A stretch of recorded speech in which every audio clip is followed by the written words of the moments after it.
നമസ്കാരം. Temple architect Mohanan ആചാര്യ അല്ലേ? അതെ അതെ. നിങ്ങൾക്കിപ്പോൾ വയസ്സ് എത്രയായി? എനിക്ക് വയസ്സ് 75. ശരി, റൈറ്റ്. ഇപ്പോൾ എവിടെയാണ് നിങ്ങൾ നിങ്ങളുടെ ആർക്കിടെക്റ്റ് ചെയ്യുന്നത്? ഈ ക്ലാസ് എടുക്കുന്നത് എവിടെയാണ്?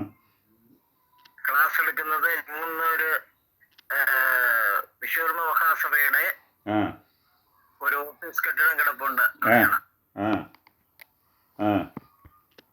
ചിങ്ങത്തിൽ അതിന്റെ പ്രവർത്തനം ആരംഭിക്കും. എവിടെ? ശരി. അത് ഇപ്പോഴാണ്, നേരത്തെ ഉണ്ടോ ഇപ്പോൾ തന്നെ തുടങ്ങുന്ന?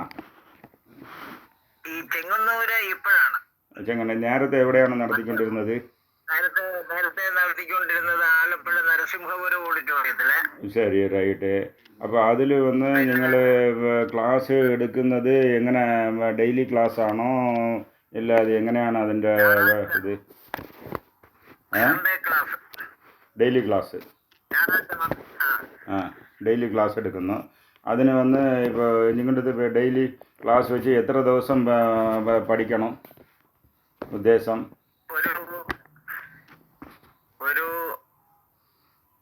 ഒരു വർഷം.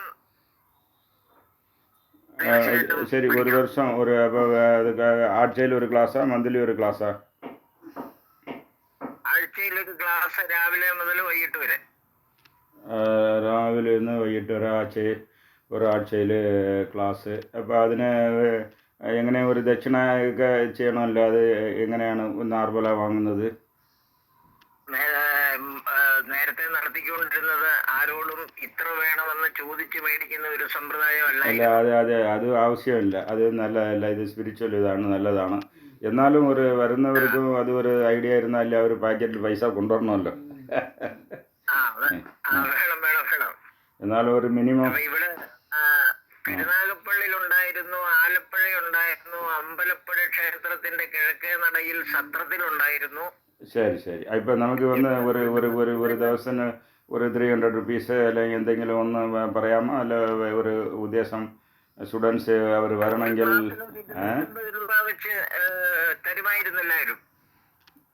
ശരി, റൈറ്റ്. ഓക്കെ. ഇപ്പോൾ നിങ്ങൾക്ക്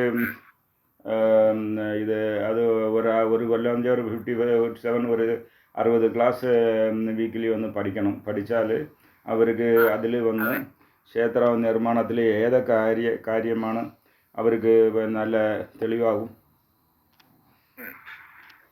എന്തൊക്കെയാണ് പറഞ്ഞു കൊടുക്കുന്നത്? പ്രാക്ടിക്കല്, തിയറി എല്ലാം ചേർത്താ പഠിപ്പിക്കുന്നത്. അതായത് ഇത് പഠിച്ചിറങ്ങി കഴിയുന്ന ഒരാൾ തന്നെത്താനെ ഇത് ചെയ്യുന്ന ആളാണ് നിങ്ങൾ അത് ചെയ്ത് വിടുന്നു. അത് അവർ ലാൻഡ് കിട്ടി അതിനെ അളന്ന് അതിനെ എങ്ങനെ പാർട്ടീഷനൊക്കെ ചെയ്ത് അവിടെ എവിടെ ഇത് വരണമെന്ന് എല്ലാ ഐഡിയയും കിട്ടും. ഇപ്പോൾ തമിഴ്നാട്ടിൽ നിങ്ങൾക്ക് തഞ്ചാവൂരിൽ ഇത് ആർട്സ് വില്ലേജിൽ നിന്നേ വന്നിരിക്കുന്നു. അതേമാതിരി നോക്കിയാൽ സ്വാമിമലയിൽ ഈ ക്ഷേത്രങ്ങൾ ഇതൊക്കെയും ഈ വിഗ്രഹങ്ങൾ ചെയ്യുന്ന സ്ഥലങ്ങളൊക്കെ ഇരിക്കുന്നു. അതേമാതിരി കേരളത്തിൽ തത്സമയം എവിടെയെങ്കിലും ഉണ്ടോ? കേരളത്തിലെങ്ങും ഉള്ളതായിട്ട് അറിയില്ല. ഇപ്പം ഞങ്ങൾ തുടങ്ങിയതേ ഉള്ളൂ. അപ്പോൾ ഇത് ഒരു നല്ല, ഞാനും ആദ്യമായിട്ടാണ് കേൾക്കുന്നത്. അതുകൊണ്ടാണ് ഈ ഡീറ്റെയിൽസ് കേൾക്കുന്നത്. കാരണം വെച്ചാൽ ഇത് പറഞ്ഞു കൊടുക്കാൻ ഇതൊക്കെ ഒരു ട്രഡീഷൻ, ഇത് പഴയ ഒരു ടെക്നിക്കൊക്കെ പുതിയ ജനറേഷനിൽ പോകണമെങ്കിൽ ആരെങ്കിലും പറഞ്ഞു കൊടുത്താലല്ലേ അവർക്ക് പോകാൻ നോക്കൂ. അതുകൊണ്ട് പഴയകാലത്തെ പണികള്, തോതെടുക്കുക, കളപ്പലകയുണ്ടാക്കുക, കളം വരയ്ക്കുക, കഴുക്കോൽ വരയ്ക്കുക, പിരിവള, ചന്ദ്രവള, ചെങ്കോൽവള തുടങ്ങിയിട്ടുള്ള അത്യപൂർവമായിട്ടുള്ള രാജഭരണകാലത്ത് മാത്രം നിലനിന്ന കുറച്ച് ക്യാമറയിൽ കുറച്ച് ബാക്ക് സൈഡ് ഇരിക്കും. നിങ്ങൾ തല അങ്ങനെ കുറച്ചുകൂടെ നീങ്ങി ഇരിക്കും. ബാക്കിലോട്ട്. റൈറ്റ്. അപ്പോൾ തന്നെ കറക്റ്റായിരിക്കും. തല മുമ്പ് കൊണ്ടുവരണ്ട. Okay, right. ഇപ്പോൾ നമുക്ക് ഞാനും ആദ്യമായിട്ടാണ് കേൾക്കുന്നത്. അപ്പോൾ ഇതിനെ നിങ്ങളുടെ കൂടെ ടീച്ചിങ് ചെയ്യാൻ എത്ര പേരുണ്ട്? ഒരാളുണ്ട്. 2 പേരും കൂടെ ചേർന്ന് ടീച്ച് ചെയ്യുകയാണ്. ശരി, ഇതിന് വേറെ പേര് വല്ലതും വെച്ചിട്ടുണ്ടോ? വിദ്യാപീഠം അങ്ങനെ എന്തെങ്കിലും പേര് വെച്ചിട്ടുണ്ടോ? വിരാട് വിശ്വകർമ്മ വിദ്യാപീഠം അങ്ങനെയാണ്. ഓക്കെ, വിരാട് വിദ്യാപീഠം. അത് വന്ന് അതിൻ്റെ അഡ്രസ്സ് എന്ന് പറഞ്ഞാൽ എവിടെയാണ് ഇരിക്കുന്നത്? ആലപ്പുഴ ജില്ല, ഉം. ഇടത്വ വില്ലേജ്, ആ ഇടത്വ പഞ്ചായത്ത്. ശരി. വേറെ ലാൻഡ്മാർക്ക് ഏതെങ്കിലും ക്ഷേത്രം, അടുത്തുള്ള ക്ഷേത്രങ്ങൾ എന്തെങ്കിലും ഉണ്ടോ? എന്താണത്? ചക്കുളത്തുകാവ് ദേവി ക്ഷേത്രത്തിന്റെ അവിടുന്ന് ഒരു 6 കിലോമീറ്റർ. ഓഹോ, റൈറ്റ്. അപ്പോൾ ഇത് ഇപ്പോൾ നമുക്ക് വന്ന് ഞാൻ ഈ ഇതൊക്കെ നോക്കിയിട്ടുണ്ട്. ക്ഷേത്രങ്ങൾ പണിയും മുമ്പേ അവർ നമ്മൾ വീട് പ്ലാൻ വരയ്ത്ത മാതിരി സ്കെച്ചൊക്കെ വരച്ച് അതൊക്കെ ചെയ്യുന്ന ആ സ്കെച്ചൊക്കെ നിങ്ങൾ വരയ്ക്കുന്ന വേറെ നിങ്ങൾ തന്നെ വരയ്ക്കുന്നുണ്ടല്ലോ? എല്ലാം ഞങ്ങളുടെ കൈ കൊണ്ട് ഡ്രോയിങ് ചെയ്ത് അതിന്റെ വെച്ചുവരകളെല്ലാം നടത്തി തടി കൊണ്ട് പണിത് അടിച്ചു കൂട്ടി പട്ടിക തറച്ച് പലക തറച്ച് ചെമ്പ് തകിട് ഉപയോഗി അതിന്റെ എല്ലാ ആളുകളും ഞങ്ങൾ ഗ്രൂപ്പായിട്ടാണ് ചെയ്യുന്നത്. Very good. അപ്പോൾ നിങ്ങളെമാതിരി ആൾക്കാർ പഠിപ്പിക്കുന്നത് വലിയ ഒരു ഉപകാരമാണ്. അതിൽ താല്പര്യമുള്ള ആൾക്കാർ ഞങ്ങൾക്ക് ഒന്ന് കോണ്ടാക്ട് ചെയ്യണമെങ്കിൽ നിങ്ങളുടെ കോണ്ടാക്ട് നമ്പർ എന്താണെന്നാണ് പറയൂ. ഈ ഫോൺ നമ്പറിൽ അതിനെ അത് പറയാം. എനിക്കറിയാം, നിങ്ങൾ പറയൂ. നോക്കുന്നവർ അത് നോട്ട് ചെയ്യും. 95 62 76 18 89. ശരി, 79. ശരി, റൈറ്റ്. അപ്പോൾ ഇതിൽ കോണ്ടാക്ട് ചെയ്താൽ നിങ്ങൾക്ക് ഇതിൽ ഈ ആർട്ടിൽ താല്പര്യമുള്ള ചെറുപ്പക്കാരാണ് ഏത് വയസ്സായാലും അവർ ഒന്ന് നിങ്ങളെ കോണ്ടാക്ട് ചെയ്താൽ അത് നിങ്ങൾക്ക് കുറേ സ്റ്റുഡൻറ്റ് കിട്ടി അവർ ഇതേമാതിരി ഗുരുക്കൾ കിട്ടാതെ അവർ തേടിക്കൊണ്ട് ഇരിക്കുന്നവർക്കും ഇത് ഒരു ചാൻസായി കിട്ടും. ഒരു ഇതുകൊണ്ടും ഞാൻ എൻ്റെ ഫ്രണ്ട്സിനും ഞാൻ എല്ലാ ഡീറ്റെയിൽസും ഞാൻ ഇതിനെക്കുറിച്ച് പറയാം. കാരണം എന്ന് വെച്ചാൽ കേരളത്തിൽ ഇപ്പോൾ ഞങ്ങൾ ക്ഷേത്ര സംരക്ഷണ സമിതി എന്നുണ്ട്, RSSൻ്റെ ഇത് ക്ഷേത്ര സംരക്ഷണ സമിതി. പക്ഷേ ക്ഷേത്രം പണിഞ്ഞ ശേഷമല്ലേ സംരക്ഷണം ചെയ്യാൻ നോക്കും. ആദ്യം ക്ഷേത്രം പണിയണം. അപ്പോൾ അവരുടെ സൈഡിൽ നിന്ന് ഏതെങ്കിലും സംരക്ഷണമൊന്നും ചെയ്യുന്നില്ല. അതാണ്, അവർ സംരക്ഷണം ചെയ്യുന്നില്ല. പക്ഷേ ഈ ക്ഷേത്രം സംരക്ഷിക്കണമെങ്കിൽ ആദ്യം നിങ്ങളെമാതിരിയുള്ള ആൾക്കാരെ സംരക്ഷിക്കണം. രണ്ടാമത് നിങ്ങൾ വേറെ കേരള ഗവൺമെൻറ്റിൽ നിന്ന് വല്ല പെൻഷൻ വല്ലതും കിട്ടുന്നുണ്ടോ? പെൻഷൻ ഇത് വാർഷിക പെൻഷൻ കിട്ടുന്നുണ്ട്, അതേ ഉള്ളൂ. വാർഷികം തന്നെ, മന്ത്ലി ഇല്ല?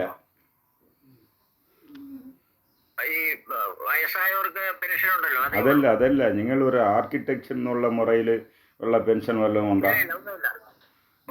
അതിന് കേരളത്തിൽ നിങ്ങൾ CM മൂവ് ചെയ്യുക. ചുമ്മാ ചിലപ്പോൾ അങ്ങനെ അതിലുള്ള നല്ല 70 വയസ്സായ സീനിയർ സിറ്റിസൺ അബോവ് അവർ വന്ന് ഇങ്ങനെ ഒരു ഇപ്പോൾ നിങ്ങൾക്ക് പല തമിഴ്നാട്ടിൽ ഈ നാദസ്വര കച്ചേരി ഇതൊക്കെ പഠിക്കുന്നവർക്ക് പലരും വലിയ ട്രസ്റ്റിൽ നിന്നൊക്കെ ഇപ്പോൾ കാഞ്ചീപുരം മഠത്തിൽ നിന്നൊക്കെ മന്ത്ലി പേയ്മെൻറ്റ് കൊടുക്കുന്നുണ്ട്. അതേമാതിരി നിങ്ങൾക്കും അതേമാതിരി ഒരു ഉപകാരം കിട്ടിയാൽ നല്ലതല്ലേ? ശരി, എനിവേ ഇപ്പം നിങ്ങൾ ഇത് ടീച്ച് ചെയ്യുന്നത് കൊണ്ട് അടുത്തവർക്കും പഠിക്കാം. നിങ്ങൾക്ക് അതിലും എന്തെങ്കിലും ചിലവ് നടക്കുന്ന ഇതും ഉണ്ടാവും. അപ്പോൾ നിങ്ങളുടെ നമ്പറൊക്കെ പറഞ്ഞ് നമുക്ക് അതിനെ പബ്ലിസിറ്റി ചെയ്ത് അത് ഇങ്ങനെ കോഴ്സിൻ്റെ പേരെന്താണ്? പാരമ്പര്യ തച്ചുശാസ്ത്രവും ക്ഷേത്ര നിർമ്മാണ കലയും. പാരമ്പര്യ തച്ചുശാസ്ത്രവും ക്ഷേത്ര നിർമ്മാണ കല അല്ലേ? ക്ഷേത്ര നിർമ്മാണ കലയും തച്ചുശാസ്ത്രവും അല്ലേ? പാരമ്പര്യ തച്ചുശാസ്ത്രവും. പാരമ്പര്യ അത് പറയാൻ കാരണം എന്താണെന്ന് വെച്ചാൽ ഇന്നൊക്കെയുള്ള ആളുകൾ ഇതിനെ വേറെ രീതിയിലാണ് കാണുന്നത്. ഇല്ല, അത് വേറെ രീതിയിൽ വന്നാലും നിങ്ങളുടെ പാരമ്പര്യത്തിൽ ചെയ്താൽ തന്നെ ക്ഷേത്രത്തിൽ എനർജി സ്റ്റോറാവും, പവർ നിൽക്കും. അത് ചെയ്താലേ പവർ. നിങ്ങളിപ്പോൾ വീട് കെട്ടുമ്പോൾ വാസ്തുവൊക്കെ നോക്കിയല്ലേ കെട്ടുന്നത്. വീട് കെട്ടുമ്പോൾ പോലെ വാസ്തു നോക്കി കെട്ടുന്നത് കൊണ്ട് അതേമാതിരി ക്ഷേത്രം പണിയുമ്പോൾ അതിനേക്കാട് ഇരട്ടി ഗവനം എടുത്ത് ചെയ്യണമല്ലോ, ശ്രദ്ധ എടുത്ത് ചെയ്യണം. അതുകൊണ്ട് ഇതൊക്കെ നല്ലതായി. അപ്പോൾ നിങ്ങളെമാതിരി ആളുകൾ എന്നെ വിളിച്ച് ഇത് ഞാൻ വന്ന് ഇപ്പോൾ കേരളത്താണ് ഇത് പബ്ലിസിറ്റി ചെയ്യേണ്ടത്. ഞാൻ അത് ഒരു ഇൻ്റർവ്യൂ എന്ന് പറഞ്ഞ് ഞാൻ വന്ന് വാട്സാപ്പ് ഗ്രൂപ്പിലോ ഇതിലൊക്കെ പബ്ലിഷ് ചെയ്യാം. അതിൽ നിങ്ങൾക്ക് നിങ്ങളുടെ നമ്പറിൽ എൻക്വയറി വന്നാൽ ഇത് ചെയ്യുക. എനിക്ക് ഇതിൽ താല്പര്യമുള്ളത് കൊണ്ടാണ് ഞാൻ ഇതിനെ പ്രൊമോട്ട് ചെയ്യുന്നത്. വേറെ എല്ലാத்தைയും പ്രൊമോട്ട് ചെയ്യാൻ ഒക്കില്ലല്ലോ. നമ്മളിപ്പോൾ യോഗ സ്പിരിച്വൽ ചെയ്യുന്നതുകൊണ്ട് ഇതിനെയും പ്രൊമോട്ട് ചെയ്യണമെന്നുള്ള ഇതിലാണ് ഞാൻ പ്രാപ്പകർ ചെയ്യുന്നത്. നിങ്ങളുടെ നമ്പറിൽ ആളുകൾ വിളിക്കും, ഇല്ല എന്നെ കോൺടാക്ട് ചെയ്താലും നിങ്ങൾക്ക് ഉള്ള വിവരങ്ങൾ തരാം. ഓക്കെ.